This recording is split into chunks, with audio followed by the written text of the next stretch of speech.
Well, the reason we called you tonight was we want to talk. Well, I mainly after hearing your episode with Toomey, not the one that posted yesterday, but the one before that when you guys were talking about Thrash. I had all this stuff that I was like, man, if I was there, I'd love to interject. And in true Dan fashion. Yep.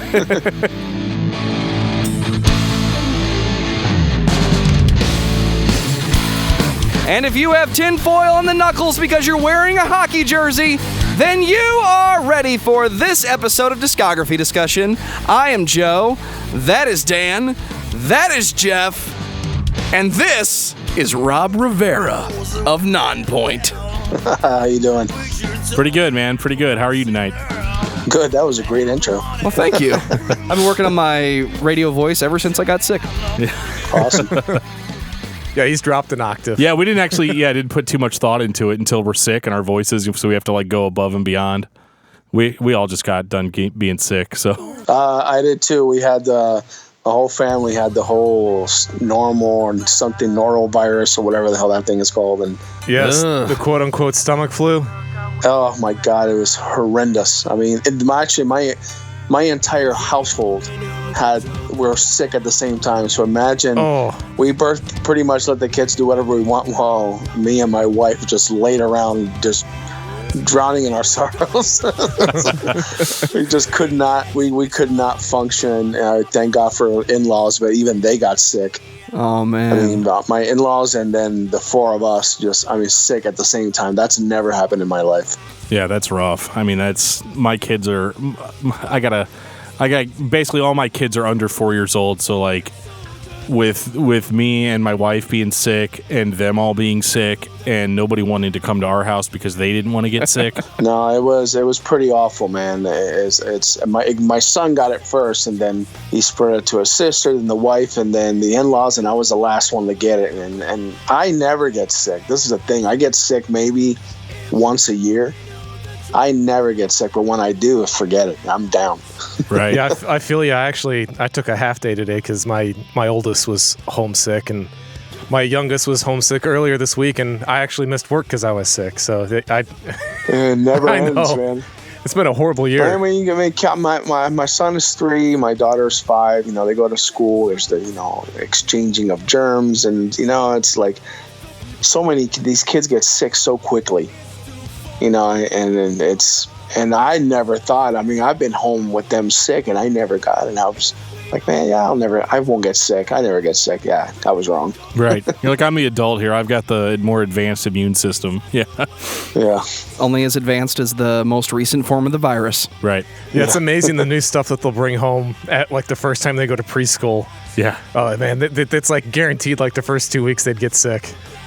Oh yeah, my son's been getting sick almost like clockwork, every 4 weeks, with throat infection, ear infection, strep, this and that. Oh my God, man, it's come on. So he needs to start a black metal band, is what you're saying? Probably, yes. Yeah. He had the perfect throat for it. Yeah. Yeah. Well, speaking of metal, which is what we usually talk about, we in regards to that thrash metal, the whole deal was that I just thought that it would be interesting to we did an episode with Toomey a while back earlier this year where we talked all about nu metal, and then we had a guy on called Clank that did an episode all about industrial, and so we were like, who are we going to get to talk about thrash metal as a genre? Now we don't have to go, we don't have to have a 5.5 hour discussion, which is what that genre would warrant. But I'll talk for as long as you want me to, man. That's cool.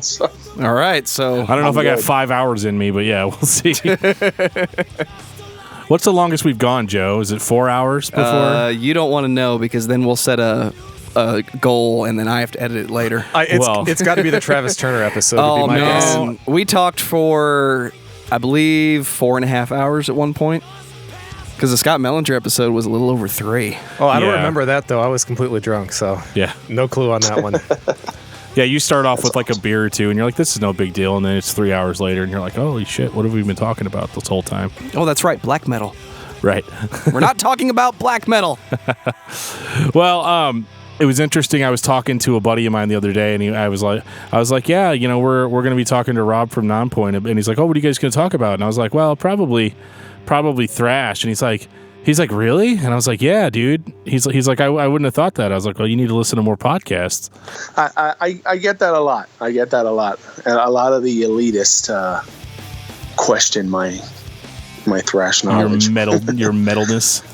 Yeah, so I mean, it is what it is, but thrash is what the first thing I started listening to. You know, I've been listening to thrash since I was 16 years old, and I was just talking to my buddy Sean Glass, who used to be a guitar player in Soil. Okay. And that guy's knowledge in thrash is ridiculous. And when we toured back together back in the day, he had no idea that I knew about all this stuff. He said, dude, I wish I'd known that we would have hung out more, you know, like, and we text every day about music. You know, we talk, he's constantly turning me on to new thrash bands, and we've talked about, I mean, it's not surprising when that person that you said that I was an odd choice, because it's not surprising because people don't expect the drummer from an active rock band know so much about thrash, you know, and I don't care. I mean, it's like, it doesn't bother me, man. I just love what I love, you know? Yeah, well, and because we talk about metal so much on the show, like we get hit with a lot of assholes. Like we did an episode, because like we talk about metal, but we have no problem talking about bands like Korn and Deftones and Nonpoint, and you know, bands that are more of the rock or what elitists wouldn't consider metal. Although it's weird because, shit, I mean, I listened to Nonpoint when I was in high school a lot, and I didn't consider it to be too. Not. But no, but I never considered it to be like not heavy or not. You know, like I just try not to think of it like that. It's kind of become, as I've gotten older, just being kind of like, do I like this? Yeah. Is it heavy? Yeah. Awesome. You know, and that's it. I mean, we got through into the new metal thing, I guess, because of the time frame that we came out, and we had a singer, you know, that had, you know, my singer basically comes from a hip hop background. He has no metal background whatsoever, and he's got more of a classic rock and hip hop background. So we got thrown into this thing because he was rapping, but the guy could also scream and he can sing, you know. So it was just weird because all the bands we get lumped in with, like I never really listened to, you know. I'll tell you what, I do enjoy that first Korn record though. Absolutely. The first Korn record is when that came out. There was nothing out there like that.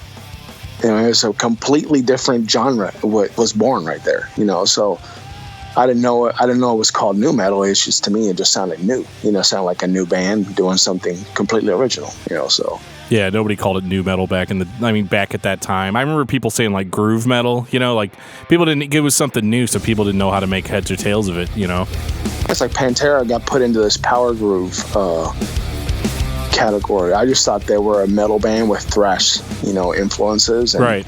Yeah. And, you know, they had power metal stuff, you know, because Phil on that Cowboys from Hell record, he was doing that kind of screaming.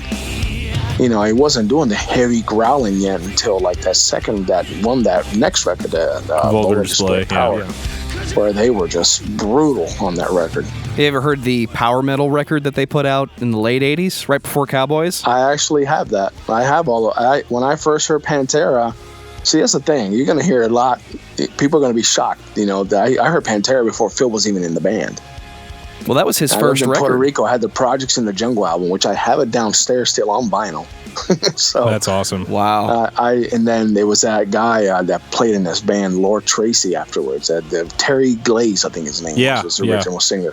So, I mean, I heard Pantera before they were even huge to what people know them today. Right.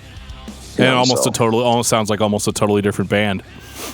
Yeah, I had a Van Halen-esque, like, I guess, hair metal type thing, but it was still like the power metal record. I think that's the first one Phil sang on, right? Yeah, and actually, to me, in my opinion, that's probably one of Phil's best vocals because it's so unexpected. You know, because if you started off with Vulgar Display and you're like, oh, what's this power metal record you put it in? It's like, you're like, God damn, this guy is versatile. Oh, he has an incredible voice, man. Like his versatility, especially on Cowboys from Hell, it really came out, the versatility of his voice, you know. And that's when I first saw them on tour, was on that record. Well, the only time I actually saw him. So let's say you're 16 and you're listening to, what are you listening to, cassettes at that point or vinyl? 16, I mean, I still had vinyl, and I was listening to a lot of tapes. Yeah, I had a lot of cassettes, man. I had a lot of demos from a lot of bands, you know, and demos was huge. Like the demo cassette was a big thing back then. And I had tons of demos from all kinds of unknown bands. But yeah, at 16, I would say I was more into probably cassettes back around that time. Okay. Yeah, I'd say at 16 I was albums, cassettes, and I just started buying CDs. I think I still had my vinyl, but I mean, cassettes just seemed to be more, you know, take up less space. Yeah, well, especially when you're 16, you could pop it in the car and take it with you. Yeah, you had your little Walkman, you know, when you walked around, you know, and it sucks you when that battery died, boy.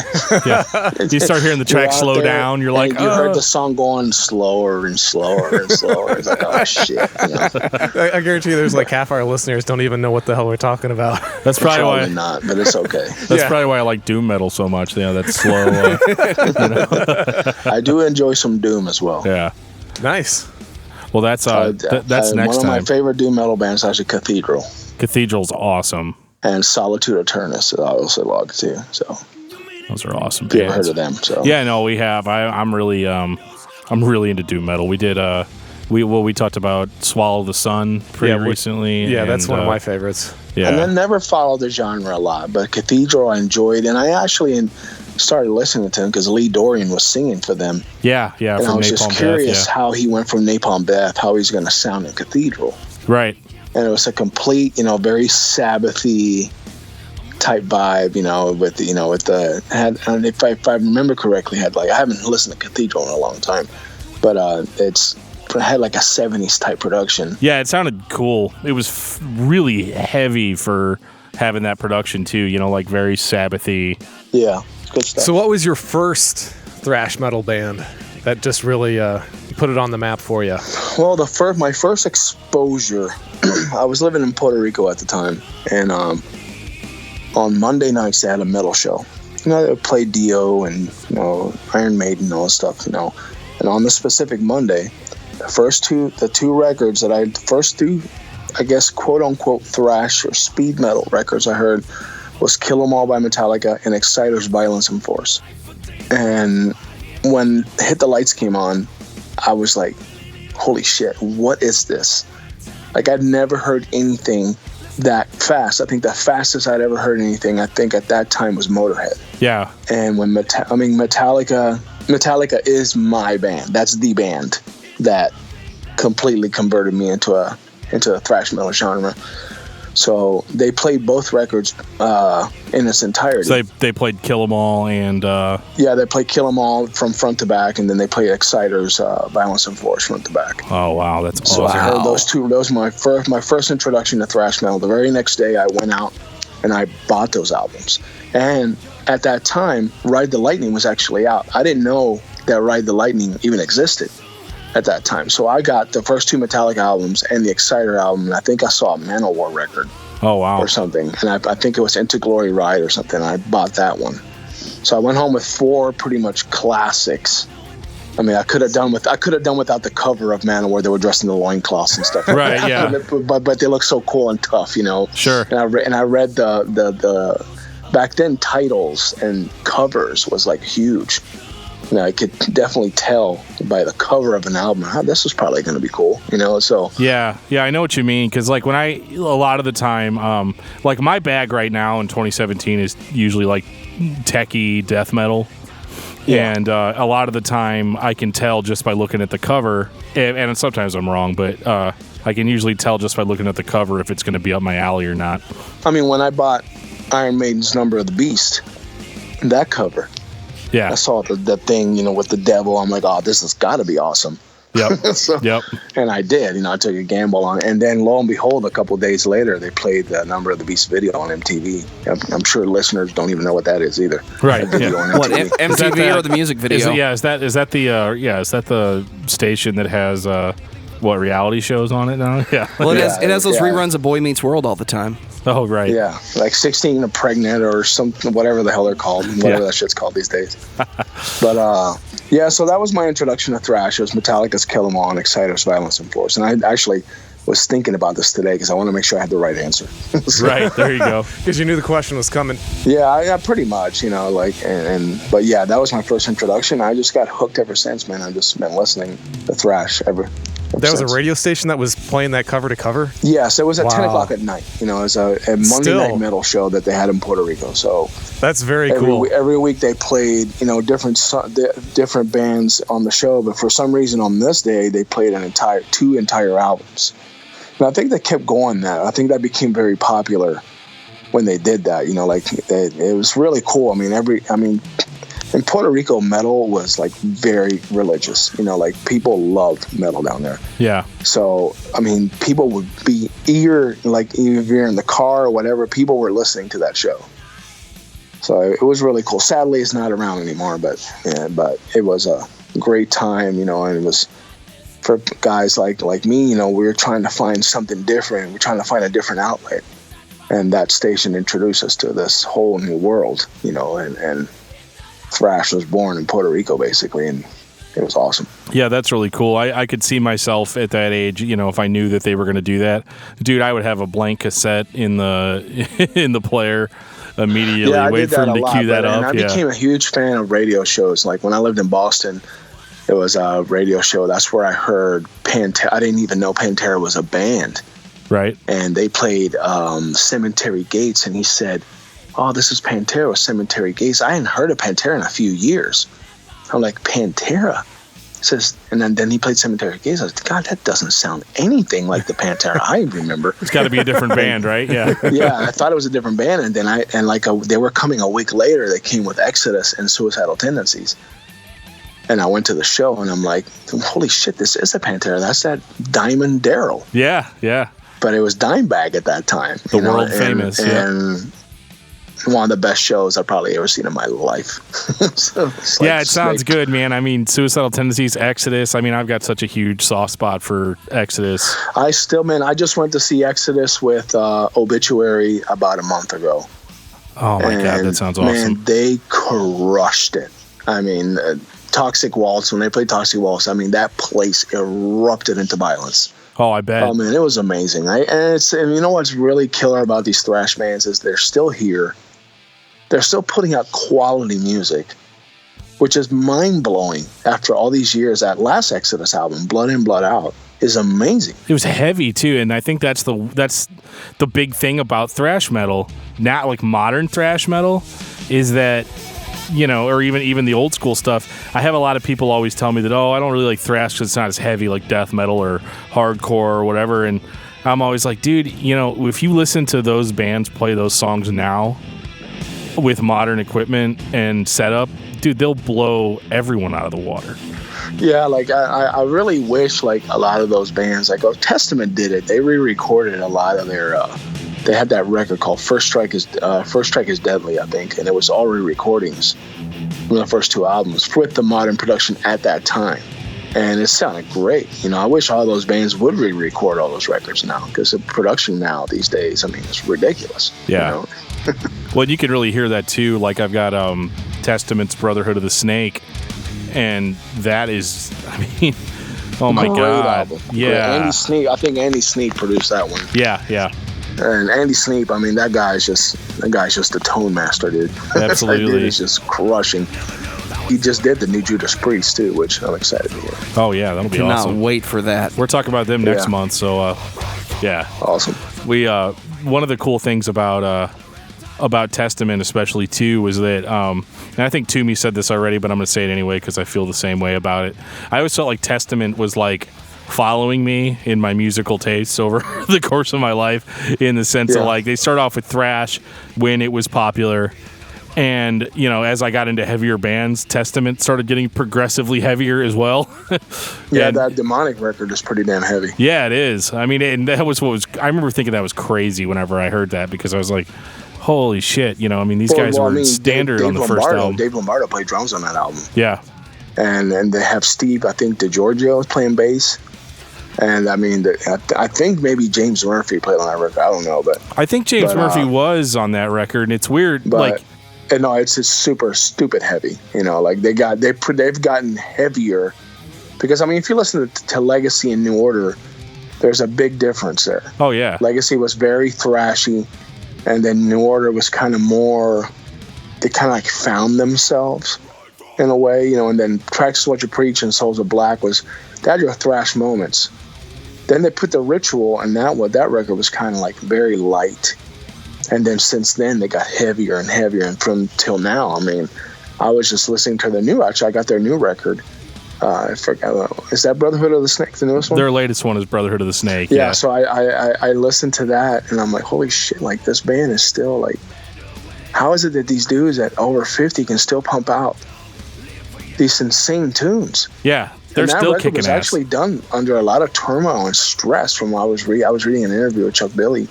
Like it was done under a lot of stress. Like they had a time frame. Like they had to finish that thing, and it still sounds pretty killer. You know, like.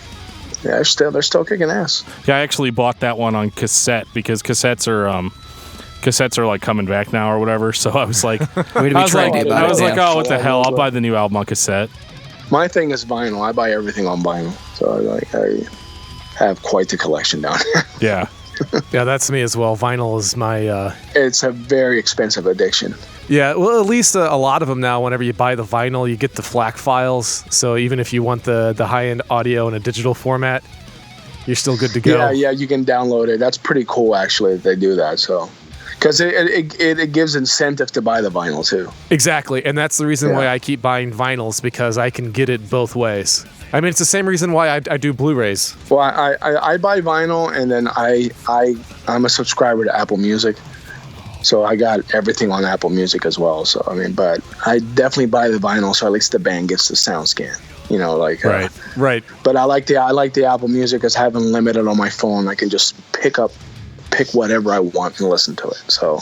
Right, I do the same thing with Spotify. It's a modern convenience, so you might as well use it. That's kind of how I look at it. Exactly. I mean, I'm an old school dude, but I've been able to adapt. You know, so it is what it is. I still help the band by buying a physical product. And honestly, like the way I got, you know, I originally started listening to music on vinyl, and I'd sold all my vinyl, which is the biggest mistake of my life. One day I got my guitar player. I didn't know he's a DJ, so I knew he you know scratch with your vinyl, whatever. But I didn't know that he bought vinyl, like actual band. I thought he just bought singles, you know, to scratch and do beats and stuff. But he went to this place and he bought vinyl, and we played at a venue in Erie, Pennsylvania called Basement Transmissions, I think it's called. And connected to it was a record store. So I went in there, and I'm like, holy shit. Like, well, $400 later, I had a shitload of vinyl. Right. I hate when that happens, too. In my hand, and I fell in love. Like, I absolutely fell in love with music all over again. You know, it's like, because I went back to how music to me is supposed to be listened to is on vinyl. That's my personal opinion. Well, it commands your attention, and it makes it an event, because you have to sit down and listen to your record. You know, it's not a go jogging or go work out or, you know, go do something else. Where you have to put that thing in. You have to turn it over when it reaches the end of, well, unless you have a fancy turntable. I'm looking for you, dude. Don't worry. Yeah, but, you know, it makes it an event. Something, you know, it's no different now than sitting down. You know, when you sit down and watch a TV show, unless you're my wife, you watch the entire thing, you know, and you're not looking at stuff on your phone or on your computer and stuff like that. But you know, for me, it's like literally just like, you know, I just got a Keurig for an early Christmas present, so I'll make myself a nice cup of coffee, sit down, put my Testament vinyl on or Exodus vinyl or whatever, and I'll just sit there and listen to the whole thing from beginning to end. Yeah, man, there's nothing better, man. And I've been able to track down some of the original pressings. That's rough. Of these thrash records, which still has that warm sound, you know, like, and just like I listened to New Order the other day on Testament. It's like, wow, this thing sounds incredible. Like, you know, there's something about that wax, man. Yeah, we were at the Rockin' Pod Expo in Nashville this year, and they had a bunch of vinyl dealers there.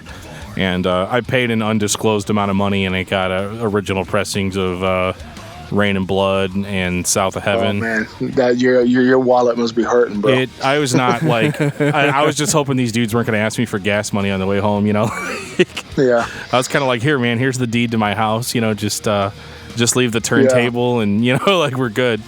Yeah, I've been able to get original pressings like Violence, Eternal Nightmare, the Bonded by Blood album by Exodus in original pressing. And so I've been able to get it's cool, but like some of the vinyl guys are like they're like when I got into vinyl again, I didn't realize how much of these dudes are fanatics about that shit. Oh yeah, they want to know the serial number and what year and is the label green does it say Combat Records, and it's all this stuff, and it's like, no, right. So, well, I don't want that. I said, don't you even want the music?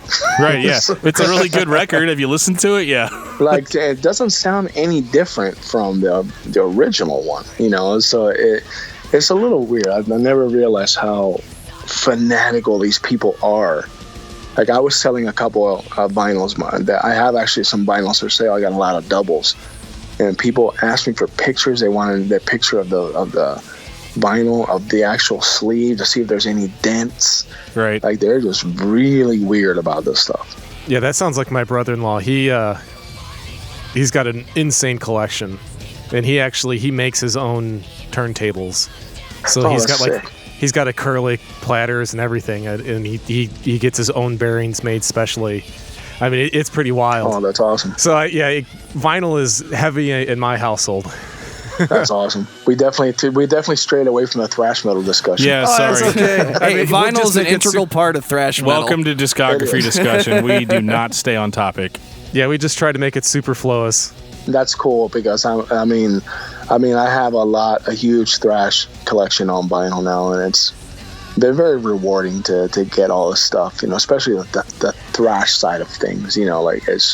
I don't know. I just love it. Well, and like you said about the cover artwork, that's one of my favorite things about vinyl is like, dude, if the cover artwork is badass enough, I'll buy 2 copies of the record and I'll frame one and put it on my wall, because some of that stuff is real art. The whole experience is looking at the vinyl, and then you and my favorite thing, and this is how I discovered a lot of new bands. My favorite thing of buying vinyl, especially from the thrash metal bands, was to see what bands they thanked. Yep. And I looked for the thanks, and okay, I've never heard of this one. Right, let me go check out this. And that's how I discovered a lot of stuff. Like, when Testament would thank a lot of the Bay Area bands. And that's how the Bay Area thrash is like my favorite genre of all time. Like that, and there's nothing better than that area. I mean, East Coast, you had your Anthrax, Overkill, your Nuclear Assault.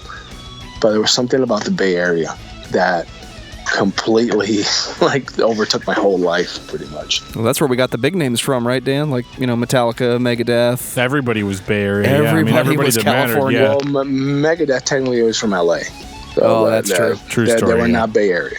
I got to correct you there. Right. Yes, that's true. But Metallica, Exodus, Forbidden, Heathen, Death Angel, Testament. I know there's more. It's just, but I think those were the kind of like the main ones. But yeah, I don't hear too many people mention Forbidden anymore. And there was a lot of low tier, like second tier, like Defiance, Blind Illusion, and stuff that didn't really get to the level of success that those other bands did. But man, you're naming them all. What was that? I said you're naming them all. It's almost like you went on Wikipedia, man. You're I don't need Wikipedia. I got it. I have the Robbipedia in my head.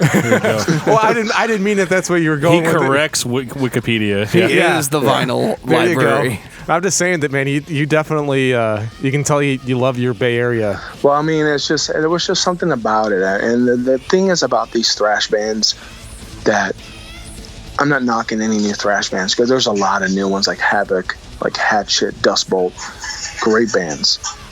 But the thrash bands from the day, back in the day, you put Overkill, Destruction, Creator, Sodom, Nuclear Assault, and all the other bands that I mentioned. The one thing about those bands that most of the new bands don't have today, and I know it can be done, when the singer sang, you knew exactly who the band was. Like, when Bobby Blitz from Overkill starts singing, you knew that was Overkill. Absolutely. Because there was no other band. When Tom Araya started singing, you knew that was Tom Araya. Like, you didn't, those dudes, every singer had their own thing. A lot of the bands of today, I can't really tell apart, unfortunately. But do you think they're all trying to imitate the big names from the 80s? Maybe, I don't know, but I can't really, I think that the one thing that they're trying to imitate, at least structures, like musical structures, I can see a lot of similarities. Vocally, no, the vocals are more harsh these days. But I can't tell these bands apart, and I'm not. That's it's not a knock on them at all.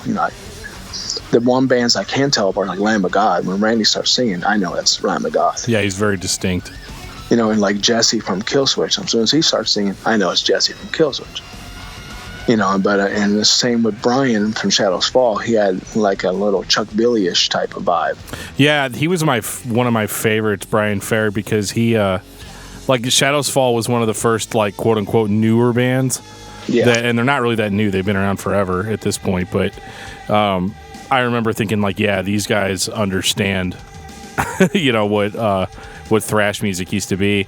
And yeah, they had like a Testament vibe, and they had like an Iron Maiden-esque type of thing to them too. They definitely gave it sounded old school with modern production. And they were one of the few bands of the new wave of thrash bands. Or I don't know if they were considered a thrash band. I thought they were kind of old school thrash to me. I always thought they did. The first one I got by them was The Art of Balance, and I thought that was thrash. It was a little hardcore, but everything was at that point, so it wasn't like I was... Well, Brian came from Overcast, so he had that hardcore style with him already, so, and he kind of introduced that into Shadows Fall, which made them unique. I thought they were very unique. They didn't sound like really any of the newer bands that were coming out. But yeah, that's the cool thing about those old bands, that they had that there was the voice that distinguished, that completely separated all of them. Yeah, and I heard a lot of versatility too in them too. Look at Chuck Billy. That dude can sing any style of metal. Oh yeah, he can be a death metal singer. He can be a thrash singer. He can actually sing. Right. How about that? Yeah. Which is very rare. Yeah. It's very rare. Like Joey Belladonna, as much, he brought... Anthrax would not be Anthrax without Joey, I think. His voice, I think, fit that whole thing. Well, Dan, I remember talking about Shadows Fall. Those were your big-time elitist days, because people would say, this is a new thrash band, and you'd be saying, no, this is punk. Yeah, I used to be a dickhead. I still am, but not about music. No, when I heard Shadows Fall for the first time, I think Testament came to mind, and I was like, okay, and I know Brian is I've known Brian for a few years. One of the nicest dudes you'll ever meet, and very knowledgeable about music as well. And that's the first thing that I heard was I heard a Testament. I said, man, this band sounds very old school. They didn't really have breakdowns. If I remember correctly. Not any different than you would get out of any other thrash band. It's not like, I don't remember hearing the chugga chugga metalcore breakdown. Yeah, I didn't hear that. But even though they got thrown into that metalcore category, because that's what they got thrown into the Unearthed and As I Lay Dying, type of category. And then I thought those bands were more the Chugga Chugga, which I love. I love Unearthed. I think they're the best breakdown band in the world. Right. To me. But Shadows Fall, I don't think fit that bill, so. No, they were cut above, at least from a guitar playing perspective, Oh, John is a beast, man. Yeah. Well, bands like As I Lay Dying and stuff, that was all... in my ears, that was all basically just the stuff that was going on in Sweden, and they just added breakdowns to that. Yeah. Then you had metalcore in America, and it was a huge phenomenon. And I remember sitting there thinking, man, you guys know there's tons of records out that are just like this, but a little bit less trendy, I guess. Yeah, just people like what they like, It's whatever is exposed to them at that time. But I saw As I Lay Dying live once, and they crushed. They were so good. Shame about that singer, though. Yeah. Shit happens, Well, luckily in that case, nobody actually got hurt, so That's true. Yeah, that's the one good thing that came out of that. Nobody actually got hurt. Absolutely. Fortunately, and hurt his career, but It is what I know. I think he's out, right? Yeah, he's out. He's out now. He's actually trying to reform the band. Yeah. Yeah. I mean, it would be probably their fans would probably enjoy that, you know. Yeah. So. Yeah, I know the rest of the band for a while there had distanced themselves quite a bit from Tim. I mean, it's understandable. Yeah, you know, you kind of have to. And they actually completely changed styles. They brought in another lead singer. I forget the name, what they called themselves, but Woven War. Woven War. Yeah. Yeah, not bad actually. That first record's really good. Yeah. I have to commend them to. I think all the singing was clean. Yes, it was. Yeah, so which is pretty cool. You know, I thought it was going to be kind of like As I Lay Dying Part 2, and it wasn't. Like, they really dug deep and made a really, really good record. Yeah, that singer, he's a guy named Shane Blay, and he used to sing and play guitar in a band I used to like called A Sleeper. Oh, I remember that band. Yeah, they're really cool, and I always thought he had a really good singing voice. So it was really cool to hear. For me, as a fan of that band, really cool to hear him get to sing on a whole record. You know, his lead vocal. Yeah, we veered off track. We veered off at Thrash again. Yeah. Yeah. All right, let's go for number 3. What, third strike? You're out, Joe. Hey, Third Strike is amazing, but we'll talk about that later. Right. Nice.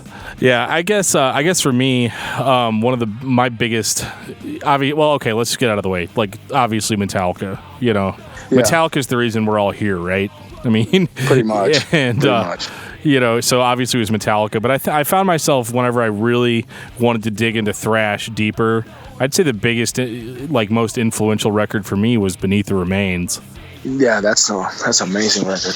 It's just, I mean, from start to finish, it was just, I think what attracted me to it the most was just the energy, the speed, and just the fact that they could pull it off, you know? Yeah, I saw them actually on that tour in Massachusetts, and I think they were touring with Obituary and Sadus. Wow. If I'm not mistaken. And that varied. I mean, I actually met Max that night and Igor, and I mean, they crushed it that night, which I'm glad that I saw them then.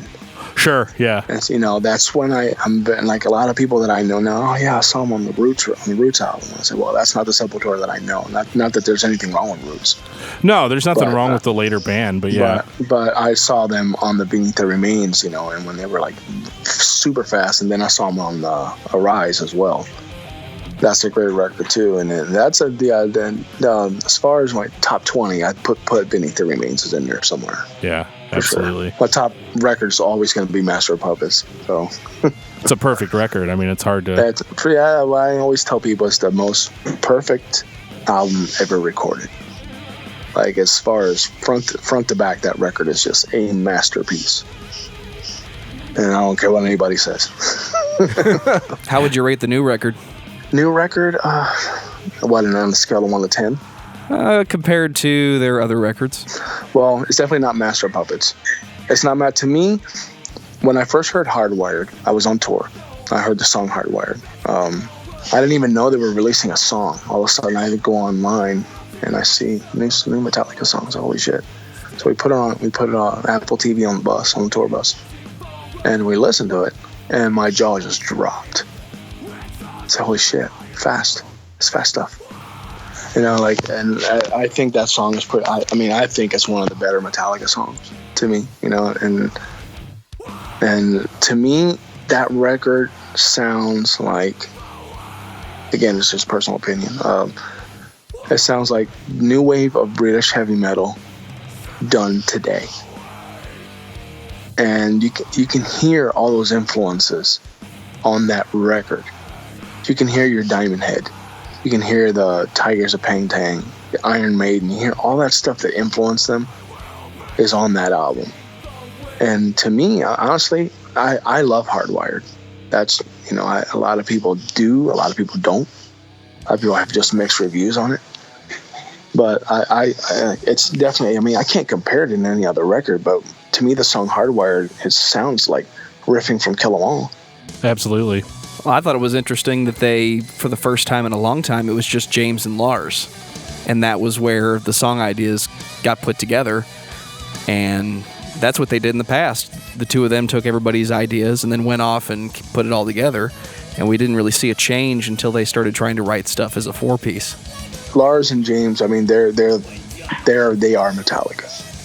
You know, and James writes a lot of stuff, and the other guys submit, but Lars puts all that shit together. He's the arranger of the band. And but yeah, and I was glad that there were both of them, you know, back to what they do best. So it was cool. Yeah, I was pleasantly surprised when that single came out. I was expecting more of the same as far as what's been going on with them for like the past 15, 20 years. The fact that they went back to their sound, at least the sound went back to their roots. I was honestly, I was stoked. The Death Magnetic record is amazing to me. I think that's a great record too. Be truthful with you, I probably at that point I'd almost written them off with new material, and didn't pay as close attention as I probably should have. Whenever Load and Reload hit, I was a teenager and very judgmental, and they had cut off all their hair, and it was like I lost my heroes. I hear you, dude. I hear you. But honestly, man, I mean, as weird as it sounds, I was having this discussion with a friend of mine. The Saint Anger record. Yeah, that record obviously got a lot of flack because of production. But if you listen to those riffs, listen to the music, try to block out the production. I know it's hard. You're not kidding, man. But what I did is that record came with a DVD of them practicing the songs. I listened to that, and without that record, you wouldn't have gotten Death Magnetic or Hardwired. I think that record was a catalyst of bringing back their sound, kind of. Like a warm-up? Yeah, like a warmer. Like to bring back. And honestly, if you listen to Hardwired, it's the first thrash metal song ever to go #1. Yeah, it's true. Yeah. But nobody really realized that. And I was thinking about this the other day. Like, okay, Metallica is the first thrash metal band that released a thrash metal style song to radio, and it went #1. That's pretty incredible to me. Yeah, like in 2017. What song that fast have you ever heard on active rock radio #1? Never in the history of music. It's never happened. No, people don't like aggressive. Like the population on a whole doesn't like aggressive music. But Metallica had, and then when they had 3 songs in the top 40. Right. Which is crazy. And now Spit Out the Bone is on, which is another banger of a track. I was going to say, Spit Out the Bone is fucking great. That's one of the best Metallica songs ever written, and that's on the charts now, too. So, yeah, they definitely are having a good cycle. I was shocked that they went platinum on the record. I mean, it's not like it's a shot that Metallica went platinum, but, like, I guess what I'm saying in, like, 2017... That's difficult. That's crazy to me. There's no other metal band that's gone platinum. No. In the last, I don't know how long. You know, outside of Taylor Swift. Taylor Swift went platinum. That's the only other artist that I know that went platinum, actually, with physical sales. Yeah, like in this day and age, it just doesn't happen. And that's a testament to Metallica, no pun intended. Testament, see what you did there? Yeah. But no, that's just, goes to show that they're the band that, because people want to shit on Load and Reload and the Black Album for not being thrash metal or whatever. And those people are for the most part morons, but... Oh, I think I just got nailed. Yeah. We'll talk about it later, Jeff. Here's the thing, to me, the Black Album, okay, I've been a fan of Metallica since I've listened to the record from first, in order. That's how I get into them. When I heard Inner Sandman, I didn't feel betrayed as a fan. There was nothing wrong with the song to me. I thought the song was great. I grew up with the band. As the band grew, so did I. I didn't have no issue with that song whatsoever. And there's not one thrash metal song on that record. There's no thrash beat at all in that album. Like the Through the Never, I think, is like the heaviest chuggy part. Yeah. Like about as chuggy and heavy as they got. But I didn't feel betrayed. But Load and Reload, and that took a little getting used to. And I did listen to it, but they're not my favorites, obviously. But that's what got them into the mainstream eye. Black Album, Load and Reload, and so it's kind of cool now. Here's the thing. Metallica was already selling out arenas before that Black Album even was a thought. Right. And Justice for All, they were selling out arenas with no radio, no nothing. They had just decided to do a video, for one. So for people to say that they sold out, it makes absolutely no fucking sense to me, because they were already selling out arenas as a thrash metal band. Right. So it's just I never understood why people thought they sold out. So it was actually really influential on sculpting what my metal listening habits would be, because I actually ended up turning to European metal right around the time with Load and Reload, and that's when I discovered In Flames and stuff like that. So I really became a huge fan of death metal and melodic death metal, and a lot of that is because I was upset and I was looking for something new metal, a different type of metal to channel my passion and also my frustration into. And so for me, it was actually, even though it was disappointing on the direction that they went, it was great for me because I got to discover something brand new. And it's not, of course, back then in the 90s, it's not like how it is now that, you couldn't just go on the internet and find it.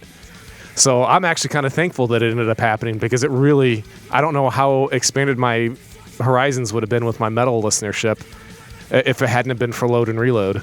Yeah, I mean, I kept listening to Metallica religiously. It didn't matter. I mean, and it's funny you mentioned In Flames. I mean, look what the kind of stuff they're doing these days. Oh, it's rough, man. Like, I mean, it's not bad. I come from a different mold. I never got into. I never was an elitist type of guy. Like some of these dudes online, man. It's like they get so mad about stuff. It's like you gotta let a band grow. You have to let the band grow, and it's their band. And let them do whatever the hell they want. It's their decision. I've always been a huge fan of bands being able to take that risk. Sometimes it works, sometimes it doesn't. But like you said, it's their fucking band. I mean, exactly. They're making the music. I mean, if you don't like it, either listen to something else or make your own music. I mean, those are really your two options. But here's the thing, like that's just the discussion with Metallica. So there's no way that any band in this world is going to recreate that record that you love. There's just no way. There's no way Metallica can write another Master of Puppets. Anthrax cannot write another Among the Living. Megadeth, I don't know, be able to write another Rust in Peace. You know what I'm saying? Those are the classic albums. And every band, all those bands at that time were, you're in a different mindset.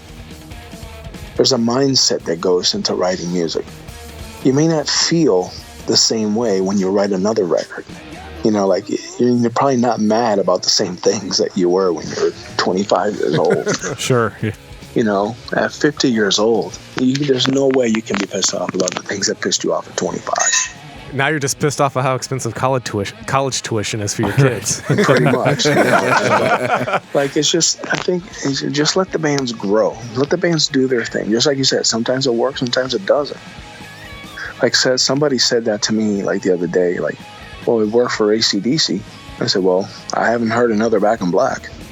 I said, but the band continued to do their thing, but just Back in Black was just that special thing. It's just sometimes, Master of Puppets, it's the Metallica album for me, So I don't know, it's just weird. It's like these elitists. I said, well, you can always go pick Master of Puppets and put it on. That record's there for the rest of your natural born life.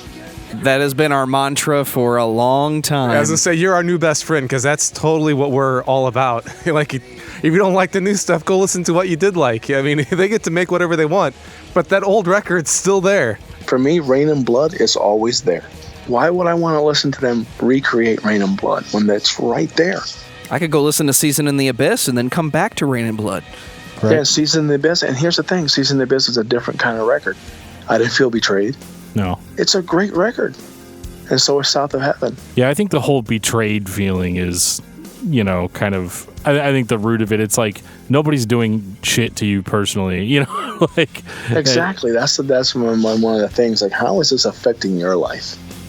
So it is what it is. I don't know. I just never felt betrayed by any bands. Now, there's some bands that have been continued the way they play, like Overkill. They continue to do what they've always done.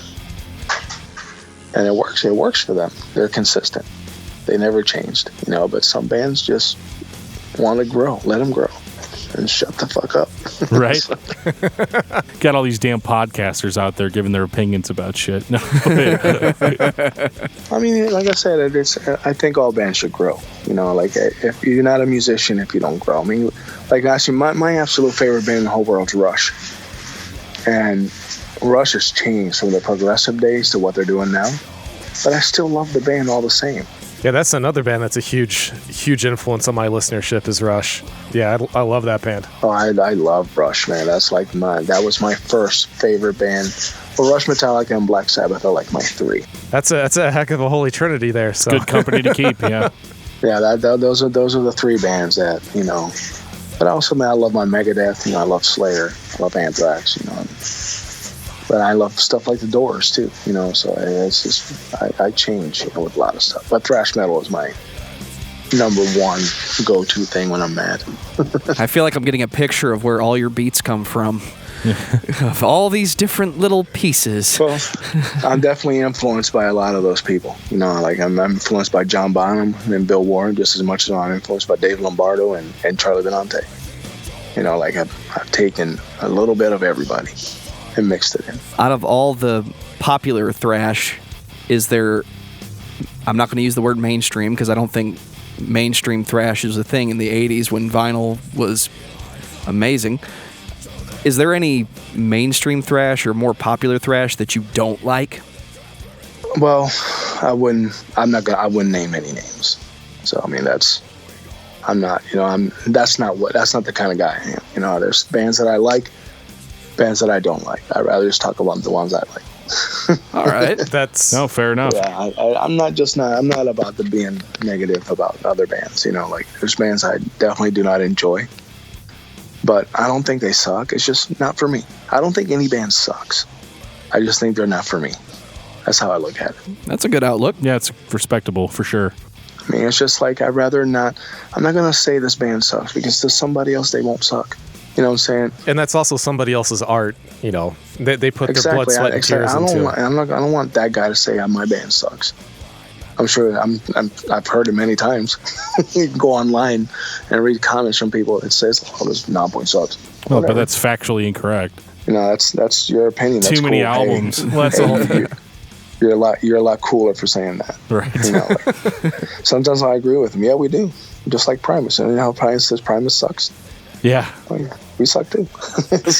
Well, everybody hates their own music, you know. Like not hates it, but you know what I mean. Like everybody is their own worst critic. Well, yeah, you hear everything, you know, because like I was listening to our record, Joe, a while back, and I was just listening to it. And I was like, God damn, you know, guitar sounds out of tune here. We should have recorded with different amps. You know, it's just like that's all I'm thinking about. The lead singer didn't mention the vocals. The lead singer's vocals sucked, which was me. It was really bad. So, but you know, that's just it. Like, you know, instead of just kicking back and listening to the music, see the people that listen to the few people that listen to our band, they just heard the record. And I'm listening to it, and I'm hearing all this shit going on that I remember from the process of making it. You know, so like, what's the name of your band? We were called End of Destiny. We were a hardcore band. This is about a decade ago, though. We're not doing anything now. But well, here's the thing: like, you're your own worst critic. Like, I just listened to my newest record the other day. My son loves to listen. I have a little drum set downstairs, so he likes to play downstairs. And he says, "Dad, put on Generation Idiot." That's cool. So I put it on. He just wails on the kit, and then I listened to it. I said, "Man, I could have done that. Feel a lot different. This beat, I could have done one less hi-hat here." You know, like you are your own worst critic. There's nobody's going to criticize your music worse than yourself. You know, then I went back and listened to all my other records. I'm like, oh my God, that sucked. It's like, I say that all the time about myself. So, I mean, I'm only allowed to say I suck. You're not allowed to say it. Right. I'll say this, and I'm being honest. The first reason I heard Nonpoint was your drumming.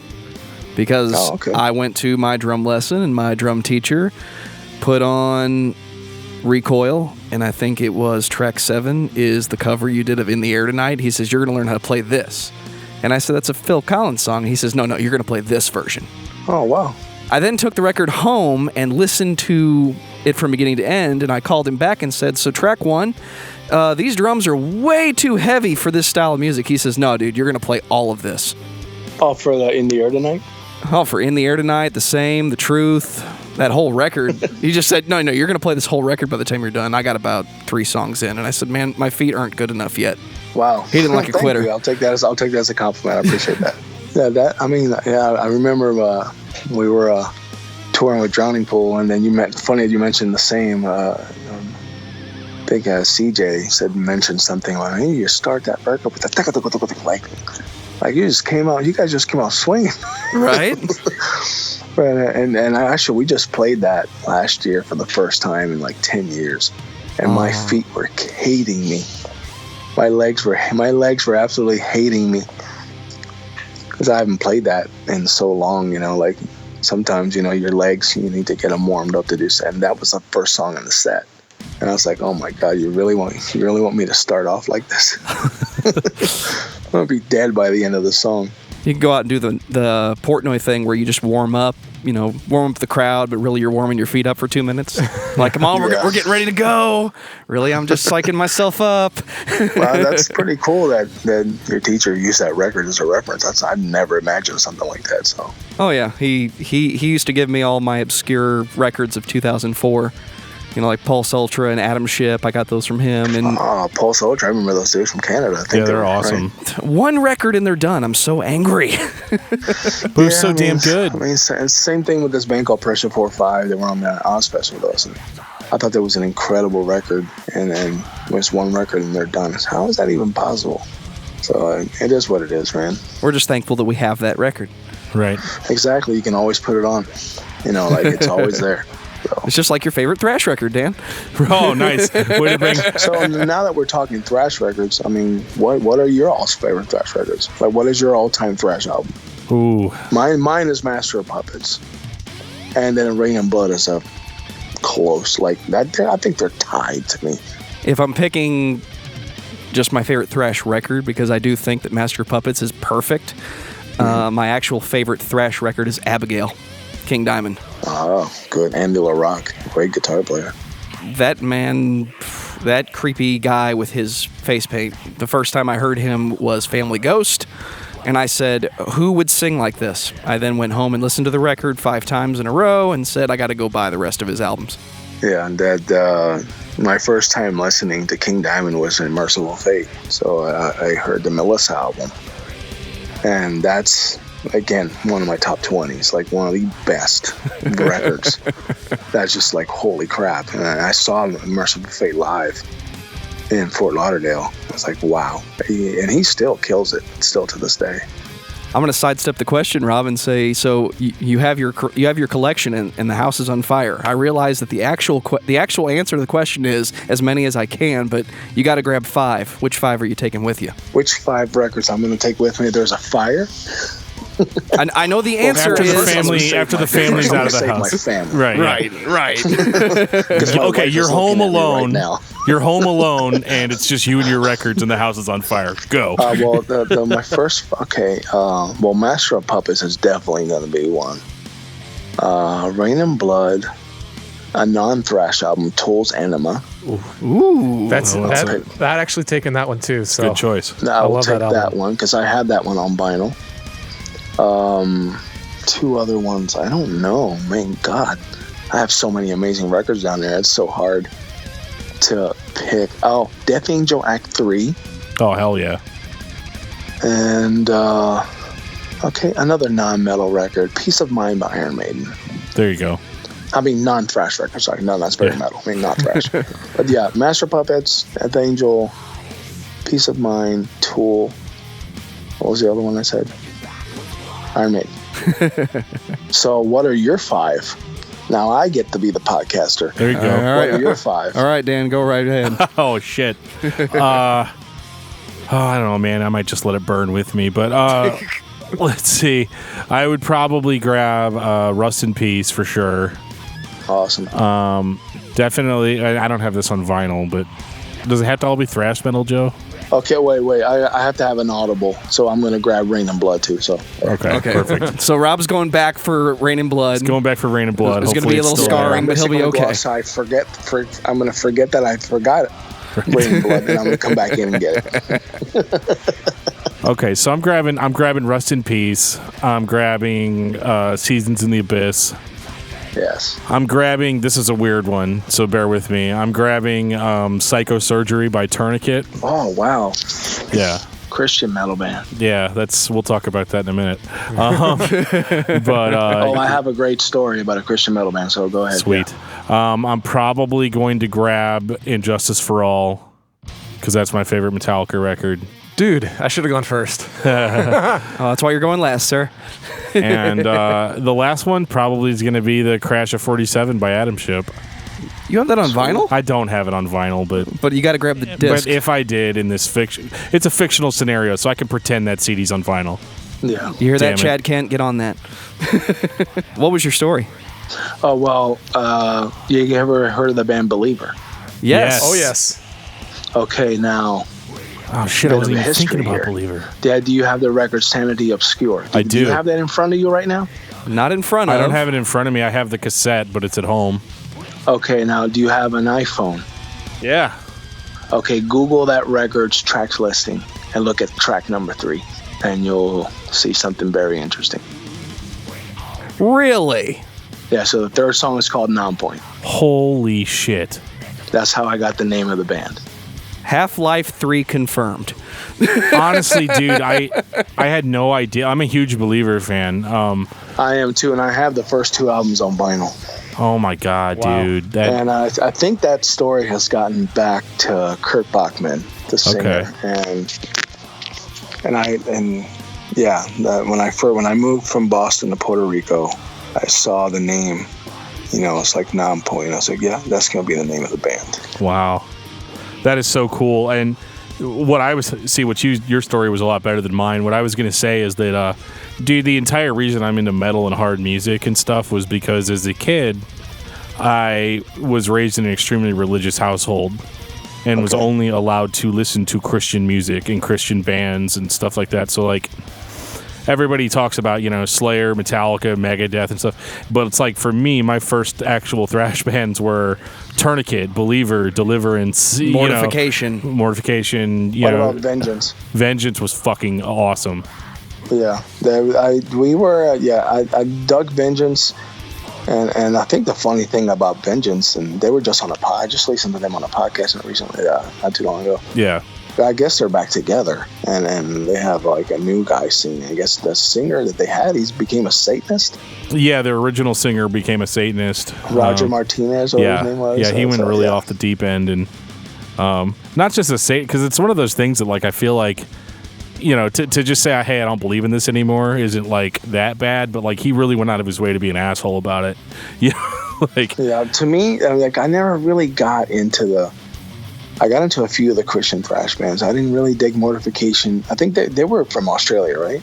Yeah, they're more known as a death metal band than a thrash band. So their death metal stuff's pretty good, but the rest of their stuff kind of it was no Tourniquet. Let's put it that way. Like it was okay. To me, the 3 bands that I liked of that genre, the Christian, was Vengeance, and then once I got into Believer, I kind of forgot about Vengeance. Yeah. And then Living Sacrifice. Living Sacrifice. They were really cool. And I'm friends with Bruce, our guitar player. They're still kicking around. Yeah, they're awesome. We actually, how many weeks ago? Like 3 weeks ago, we did a full set down. We ranked we discussed every Living Sacrifice album. I like that very first record. They kind of had a Slayer influence, like very Slayer. Yeah, that thing's awesome. Everything, we were huge fans of, at least me, Everything But Non-Existent. Yeah, the second record. Yeah, that one I had a hard time on. The vocals, when we were talking about production quality earlier, tried to look past that. That's exactly where my mind went. I was thinking, like, I so want to like this album, but I can't get past the vocals and the production to hear everything else that's so good on that album. Because Dan keeps telling me, just keep listening to it more and more. And I'm like, I'm trying, but I can't. I have another band that I liked from the Christian community was The Crucified. The Crucified is really good. I've got their box set recently that's got all the album, all their recorded material. I got that first record on vinyl too. That's really, just really the cool. self-titled Crucified. That one's got like Into the Pit and Yeah, Hellcorn. that was such a great record. Yeah. You know, I'm kind of surprised Dan didn't put Zao in his 5 that he was going to say from the fire. I'm shocked, Well, actually. at first I was like thrash bands, right? And Zao's not a thrash band, so Yeah. yeah. It was a faulted scenario when we started. Well, they're my favorite band, man. What can I say? Obviously I'd grab all my Zao records to get the hell out of there, but Are you into? Is Norma Jean? Are they a Christian band too? kind of. started I think as so. one. Yeah. My old bass player was huge into Norma Jean. Yeah. Have you heard the new Polar Wow. Similar? No, I have not. It's a really good record. There's just so much music there. I just can't catch up. That's the challenging thing nowadays with everybody being connected with the internet. You know, it's so hard to know what everybody else is talking about. It used to be that everybody was in their own little communities of, you know, whatever music they were listening to. You know, your listenership was only so big with amongst your friends. Now Yeah. it's, the entire internet. So Oh, the wonderful world of the internet. yeah, I love it though, because I like finding these weird, obscure bands that nobody's heard. And Well, here's a new band you should check out. I don't know how to pronounce it. I think it's Ruach or Ruach. And James Hetfield's nephew is the drummer. And they got, I think that's how you spell it. And they're on Apple Music. They have an EP. One of my buddies is their manager. He actually sent it to me. I was like, wow, this sounds really cool. yeah, we'll have to check it out. And on the Atlas Arise video by Metallica, James Hetfield's wearing, in one of the scenes, he's wearing their T-shirt, or whatever. But That's really cool. Kid can play some drums, man. Definitely, Thrash is in that family for sure. Yeah. It's never going to be out. No, but yeah, they're definitely a cool band, and cool new band. One of the newer bands that I enjoyed. Joe, did you give your 5 albums? Yeah. He totally sidestepped the question. We didn't get his 5. That's because I don't have a very large vinyl collection, so Well, it doesn't matter. Mine's going to be really obscure. Well, dude, I started making shit up. Yeah, I'm totally gonna make shit up too. So do it, as if you owned every album out there. Tommy by The Who, Trout Mask Replica by Captain Beefheart, because nobody has that record. Only I have that record, and I'm taking it. Captain Beefheart. Captain Beefheart. Holy crap, that's amazing.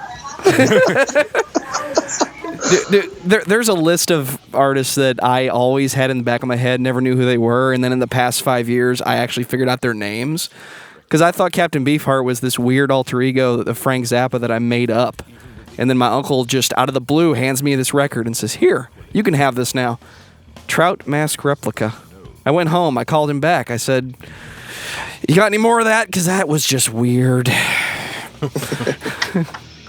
Oh, yeah. That's awesome, Captain Beefheart. I love it. So how many you got now? Is that 3? Sure, Jeff. Abbey Road because it's my mother's.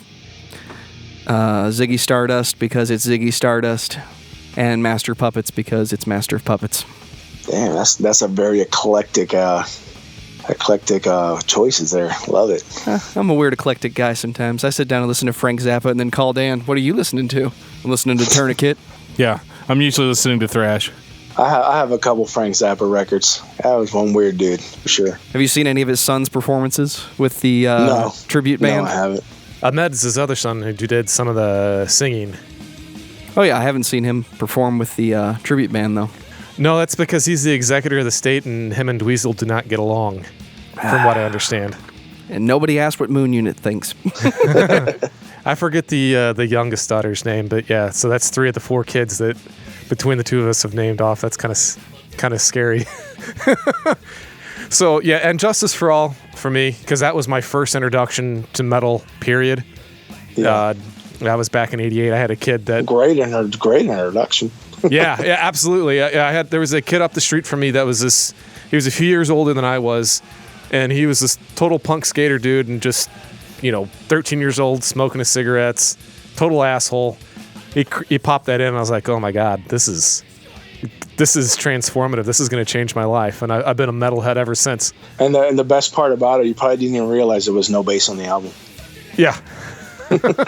Well, he had this real shitty little boombox, but he was the only one that had a boombox, so he was the coolest one. So we all had to envy his shitty boombox. He with the loudest radio. Yes, well, he was exactly. And then since I said In Flames earlier, the Jester Race. That's great record. Yeah. Do you have that on vinyl?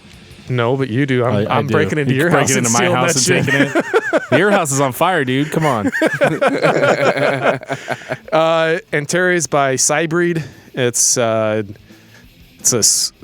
Swiss metal band that I'm a huge fan of. Actually, the drummer for Megadeth did the studio drumming for that. Dirk Rivera. Dirk? Yeah. Dude, I love him. Cool. He's unbelievable.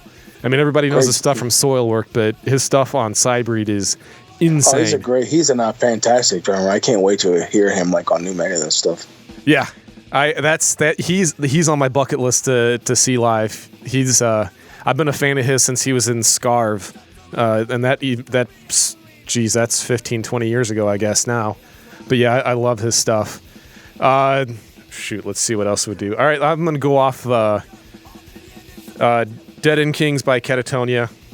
I'm a huge Catatonia. Great band. Yeah. Now I got to figure out what else to do. I'm going to go a little weird because I got to have a little fun. How about Sing Along with Skankin' Pickle by Skankin' Pickle, because I love me some ska. Jesus, Jeff. Skanking Pickle. Get out of my house. Oh, dude. Right. Skanking Pickle are going on tour together. Yeah. Dude, Skankin' Pickle's actually, they got some chops. I mean, when they're jamming, they can keep up with a lot of metal bands. You'd be surprised live in concert. Another one of our buddies, he's a big Skankin' Pickle fan as well. So unfortunately, he's not here to back me up, but I promise they're good. As far as they're on the heavier side of ska. I may have to check it out. Skankin' Pickle. Skankin' Pickle, man, I fucking love them, man. Okay, who's the most underrated thrash band you think? Ooh. Thrash band that underrated that should have been, that band that should have been that never was. I'm going to exclude the Christian stuff because that's a given. So who do you think should have gotten bigger? Testament. I agree there. But you know what? On that, I saw him headline in Boston at the Orpheum, and that was like a 4,000 or 5,000 seater. That place was sold out. That was on the Practice What You Preach tour. Yeah, and it's not that Testament wasn't big. It was them, Sabotage, and Nuclear Assault. Nice. It's not that they weren't big, but I always kind of felt like they were, in my opinion, I thought that Testament was just as good as a Metallica, just as good as a Megadeth, but they never got into, they weren't in the big four, like it's weird to me because Testament was so damn good, and it just doesn't, and I realize that like not everybody can be at the top, that's just the nature of music. I'm sure that there are hundreds of much better bands than the ones that are at the top of the pile. Mm. And I wouldn't necessarily say the Testament was better than Metallica. I definitely think that they were better than Anthrax. But it's just one of those weird. It's just one of those weird things that I don't understand that, like, why only now is Testament really starting to be regarded as one of the as one of the best thrash bands, and really even Exodus to a lesser degree. Yeah, I mean, it's weird because I felt that way like when Death Angel released that Act 3 record. Like, I really thought they were gonna like blow up. They were on Geffen. It was a very versatile and very accessible album, but still had a lot of thrash elements in there.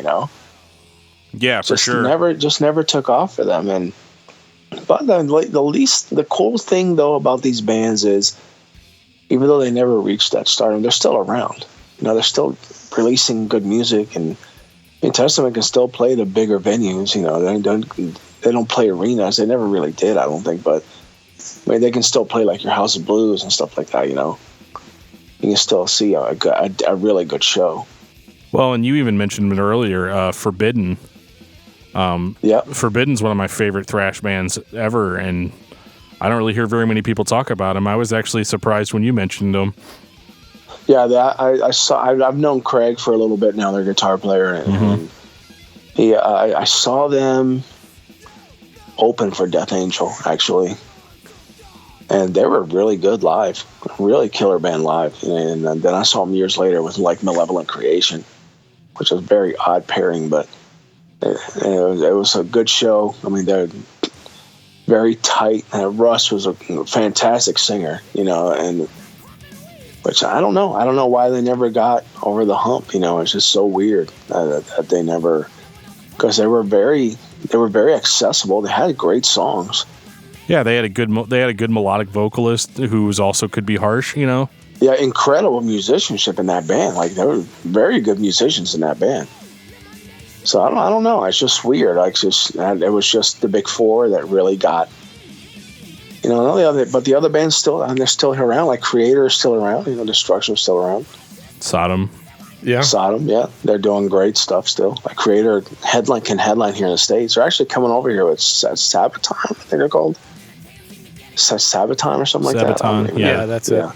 Are they a thrash band? They're thrashy. I don't think they're more like an extreme metal. Yeah, they're thrashy, but they're not. They're not like. I don't know. I guess I would go like more of like a Blind Guardian, like power metal kind of sound. Oh, okay. Yeah, like really, really good, but not like. I guess they're pretty big over here because Creator's opening up for them. So I was not aware like how big they were. How big do you have to be for Creator to be your opening band? Like, wow. I don't know. Well, I mean, Creator headline over here, and they played the House of Blues here in Chicago, and it was slam packed, and they didn't really have like big support with them. So I didn't know at Sabaton. I'm assuming that they're a little bit bigger than. And they might be. I mean, people really love power metal, especially overseas. Yeah. Oh yeah. God, that like Manowar is massive over there, especially in Germany. They're huge in Germany. A lot of these bands that we're talking about, they're like, oh, they didn't really get that big or whatever. It's weird how like what we would consider to be a moderately successful band, especially in the more extreme like thrash and death metal genres, they go overseas. Like here, they're playing in a bar to, they're happy if 150 people show up. They go overseas and there's like 1,000 people there. Yeah, I mean, it's just crazy. The one thing that I've known, Europe, and when we went over there, we did the Download Festival, and we were on the same stage as Napalm Death. Oh. It was Porcupine Tree. Oh yeah, I like Porcupine Tree. Dillinger Escape Plan, Napalm Death, Stone Sour, and us on the stage. And it was packed the entire time. And people were singing Napalm Death songs. Those same people were singing Dillinger songs. Those same people were singing Stone Sour songs. Like, people over there their open-mindedness over there is incredible. And then on the main stage, which blew me away, you had fucking Cinderella. Nice. Billy Idol, Lamb of God, Saxon, Deftones, all on the same stage. That's awesome. People singing Lamb of God were singing Billy Idol songs. That's crazy. I'm in the wrong country. It's awesome, but it's crazy. So it's like, I wish festivals over, they don't do stuff like that over here. No. Unfortunately. Over here, they try to package everything to, I guess, fit as good. Of course, I'm not the kind of guy that likes to watch, 5 bands in a row that all sound identical to one another, or play, the exact same style, and unfortunately, there's way too much of that, especially here in St. Louis. It's, yeah, we're. Is that where you guys based out? Yes, we're in St. Louis. Yeah. Okay, I've played there a few times in St. Louis. St. Louis is just not a good music town. We have not had a lot of good luck there. I mean, the best times that we've had good shows there is when we supported people. Played at Pops, or what's that other venue? What's the big venue there? It used to be Mississippi Nights. It used to be Mississippi Nights, but it's gone now. There's also the Pageant. That might the be Pageant. Yeah, the Pageant. We played the Pageant, and we played there with Seven Dust, and it was, slam packed. But the times that we've gone there headlining, we've been to the Foo Bar, we've been to that's another place there. I can't remember the name of it. Firebird, Side Door. I know that every time a band goes there, their stuff gets stolen. Almost every time. That and the Creepy Crawl, which is also no longer around. Yeah. Yep. But yeah, St. Louis hasn't been very friendly for us, man. I know it's actually part of why we wanted to do this, is because there's such a dearth of metal or lack. There's such a lack of metal in St. Louis. Unless you're gonna go back to like the early '80s, that's about the only time you're really gonna get it. Because there's a station here called Keishi that does a lot of classic rock and a lot of the early metal stuff. But back on like underrated thrash bands, I actually got a modern thrash band I think is underrated, and I think it's just because they came out at the wrong time, and that's Sylosis. Okay. Sylosis. I remember that band. Dude, There was another band, Lazarus AD. Yeah. Yep. From Milwaukee, I think they were, and they came out at those. They should have been out now. Like with your Havoc and Power Trip and all these bands are getting all this love, but Lazarus AD they reminded me of a Sacred Reich like Ignorance era, and came out at the wrong time, man. Definitely underrated. Yeah, I know you're big into like the Bay Area thrash, so you should check out Conclusion of an Age. That's their first album by Sylosis, Okay. and they're really influenced by Bay Area thrash on that. I mean, it's That's awesome. kind of a concept metal, but you can tell where their influences come from. So It said SY. yes, Right? It starts with SY. Okay. yeah, SYLOSIS. Okay, yeah, I remember that, man.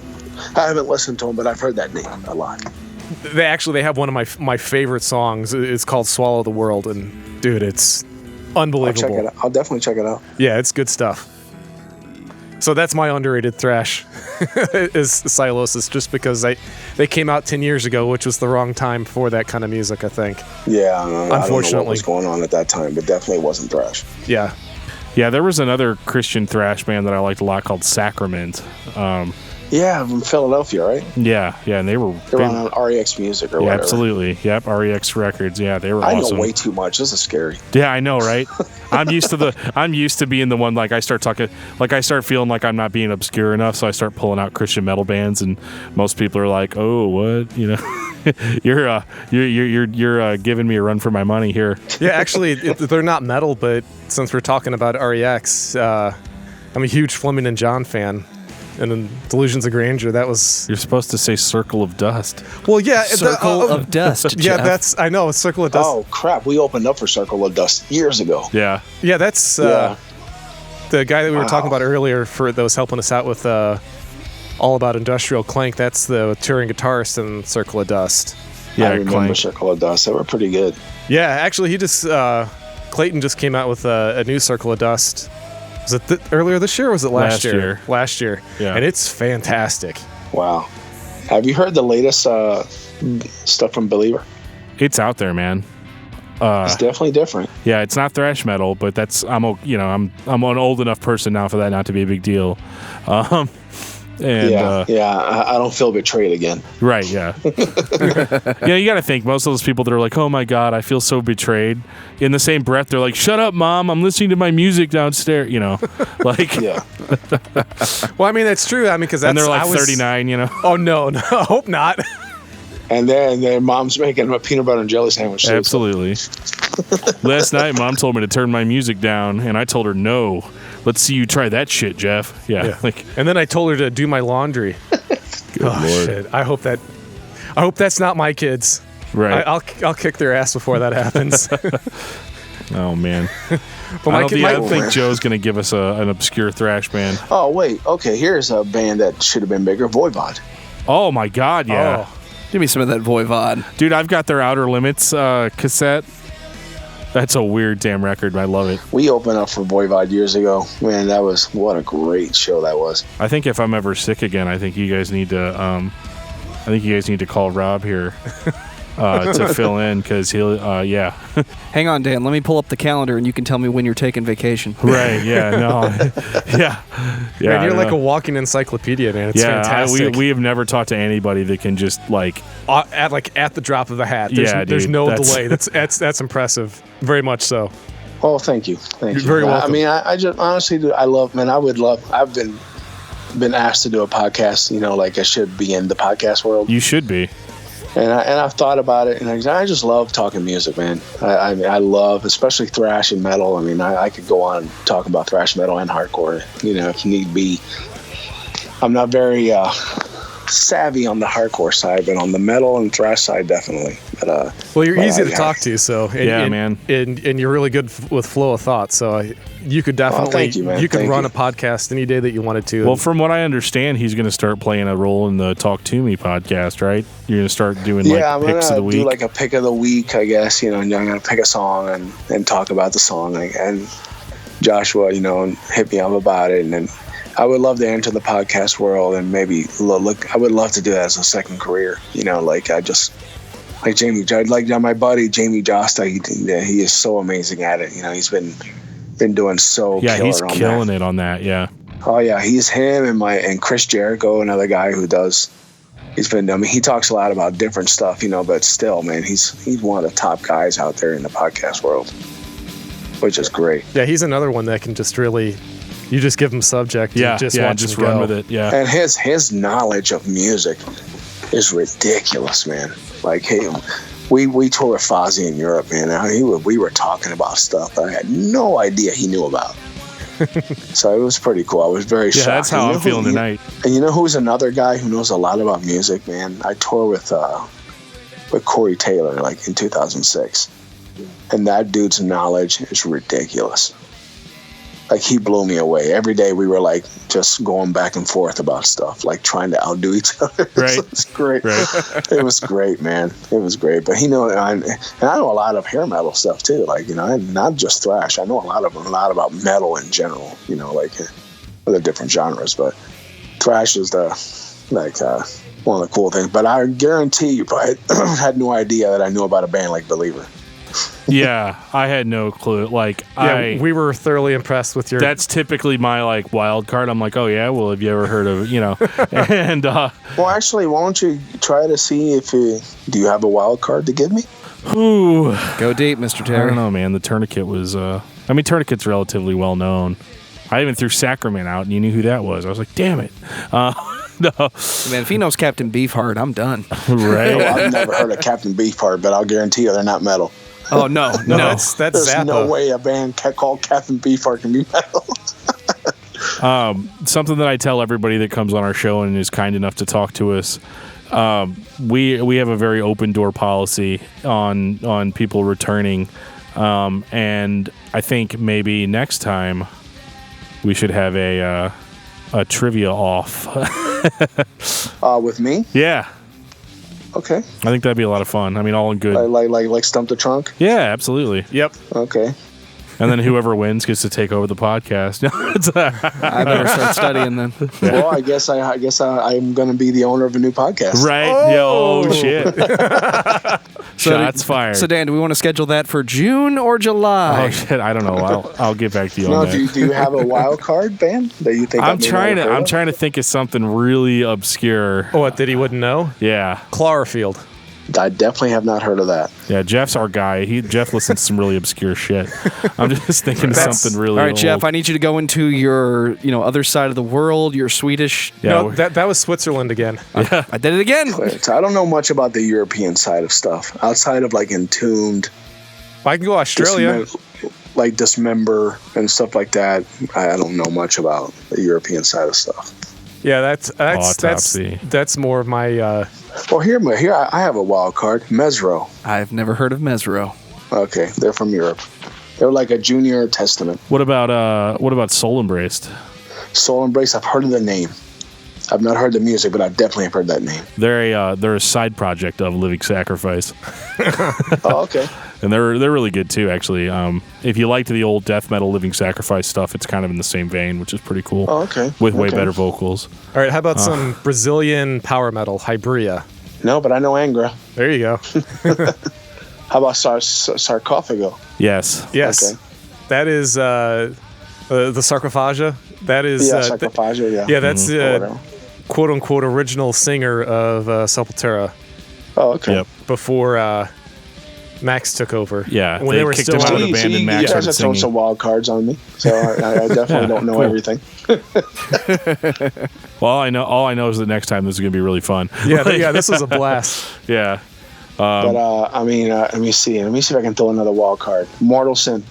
I have heard of Mortal Sin, but I have not listened to. Yeah, they're from Australia. Okay. How about Indestructible Noise Command? Nope. No. He's kicking our ass, Jeff. Yeah, he is. How about Wrath? Wrath? Yeah. Wrath I've heard of. How about Ni Oblivious Scarus? Oh, shit. I don't know. What the hell is that? is that a Captain Beefheart side project? No, that is a progressive metal band out of Australia. With see, now you're talking. I don't know that, man. Come on. All right, so the Let me rules see if I can. are going to be America only. Soothsayer. Soothsayer? See, I've heard all these, not all of them, but I've heard some of these bands' names. But Sacrifice. Sacrifice. See, I might be thinking of a different sacrifice because there was a Sacrifice in our town, but it's probably not the same band. No, Sacrifice are from Canada. Okay, How about Razor? What style does Razor play? Thrash. Thrash. Okay. They're also from Canada. Okay. Oh, I'm killing you guys. You are, dude. It's bad. It's how bad. about Hellstar? Hellstar, I've heard of. Yeah, power metal band from Houston, I think. What about Axenstar? Who? Axenstar. Axenstar? No. How about Hexenhaus? Axenstar is they're a power metal band, but damn it, I think they are from like Sweden. Shit. You've heard of Fate's Warning, right? You've heard of Fate's Warning. Yeah. Okay, all right. Sanctuary? Sanctuary. See, I feel like I know two bands called Sanctuary. Yeah, I've heard of Sanctuary. One plays progressive metal. All right, how about since we're doing Canada, how about Threat Signal? Yes, I've heard of Threat Signal. Okay. Cool. That's probably one of my favorite albums of this year. Is their new one? So like I don't know much about the music, but I've definitely heard the band. Like I heard the name of the band, so like that they're pretty well known. They're kind of more hardcore still, right? Yeah, they're actually they've kind of run the whole gamut, but yeah, they're more hardcore, a little bit of progressive, industrial. Okay. This has been a great conversation, guys. Yeah, it's been fun, man. I'm trying to think if I can throw another band at you. Yeah, I'm totally screwed with this whole has to be a North America thing. Okay, how about Sadistic Intent? Nope. How about Possessed? Yes. Possessed. Yeah, Seven Churches. Okay, the band Sadistic Intent is Possessed, the dude from Possessed backing band now. Oh, okay, I gotcha. Okay. Cool. Let me see. I'm probably walking the line of Thrash, but I'm going to say Symphony X. Oh yeah, they're from Jersey. Isn't that the dude that was in Adrenaline Mob or whatever? Yes. Mm-hmm. Yeah, Russ, right? Russ. I don't remember the. All I know names. is I met him in New York. That dude's really tall. Yeah. Does it have to be Thrash? I think he sings with TSO too. Oh, does he really? Yeah, I think so. Let me see. Oh God, this is great. You can't throw at me any European stuff. I never really followed that stuff. So Jeff's out. Be American. Yeah, I'm out. Have you ever heard? Now this isn't Thrash, but have you ever heard of a band called The Fifth Element? No, I heard the movie though. Right. Yeah. The band that was kind of a dick thing because they weren't like a band that had nationally recognized releases. They were just they were a local St. Louis band. And like I have their record, but I don't think anybody else does. Wow! But they played more like new metal. You've been from St. Louis the whole time? Yeah. Okay. Yeah, since since birth. I think I'm the only one in the group that's moved around a lot. Trying to think what other like audible I can throw at you. It's been so many. There's been so many thrash bands over the years, man. Like. What about Seventh Angel? Seventh Angel? Mm-hmm. I know a Fifth Angel. Seventh Angel was another Christian thrash band. They were... oh, yeah, okay. Yeah. No, I've heard of them, yes. Okay. 9 out of 10 times it's always going to be a Christian band with me because I was so into it for so long. So you know Bloodgood and Barren Cross. Oh, yeah. Okay. Yeah, all the... See, those bands, I mean, I never... Like I said, outside of Believer and Living Sacrifice, I thought they were the two... Like, I don't know much of Tourniquet.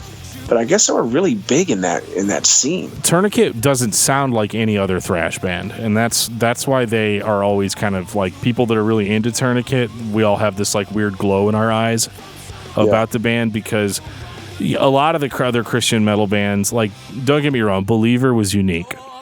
Yeah. But Living Sacrifice's first album, you could very easily say, well, this is just the Christian version of Slayer. It was really good, but you could make that argument. And when I first heard Believer, though, a Creator came to mind. They did. Their early stuff sounds a little bit like Creator, but I thought it was far more technical. But when Sanity Obscure came out, they threw in all the violins and just started bringing all the orchestras type stuff. Then they really expanded their sound. They definitely they broke away from the pack. Yeah, I think they were on. And I really enjoy their newer stuff. A lot of the newer fans, the old fans probably not really digging it, but yeah. Well, with Tourniquet, they were betrayed, man. Right. Well, with Tourniquet, they didn't sound like anybody. They were a completely original thing. I think the first record had these weird, King Diamond type falsetto vocals, but it was still thrash. And then they moved kind of away from that. Their second record, Psychosurgery, is one of the best thrash metal records ever, if you ignore the weird rap metal song that's in the middle of it. But you know what, I'm gonna have to dig deep and try to check that out. Yeah, that's some good stuff. If you got Apple Music, I'm pretty sure you can pull it up on there. Yeah, it's probably there. None of the early Believer stuff, unfortunately, is not on. I know that makes me so mad. I got to get my tapes out and listen to them. I think the Dimensions record is on there because that one was on Roadrunner. Yeah, Dimensions is on there. Yeah, which is a great record too. So sad. And I think that's a band that should have gone bigger, but they never did. Absolutely, I completely agree because they were just so. They were unique, and I thought that they were doing some they were kind of really pushing the music forward without going death metal, which is what a lot of bands did at that time. Yeah, totally. Well, guys, this has been an incredible talk, man. I can't wait to do this again, do this trivia thing. Yeah, absolutely. It'll be a ton of fun. We'll play Heavy Metal Alphabet. There you go. Heavy Metal Jeopardy. Metal Alphabet. Okay. That sounds good. We're supposed to mention the metal band and from that letter.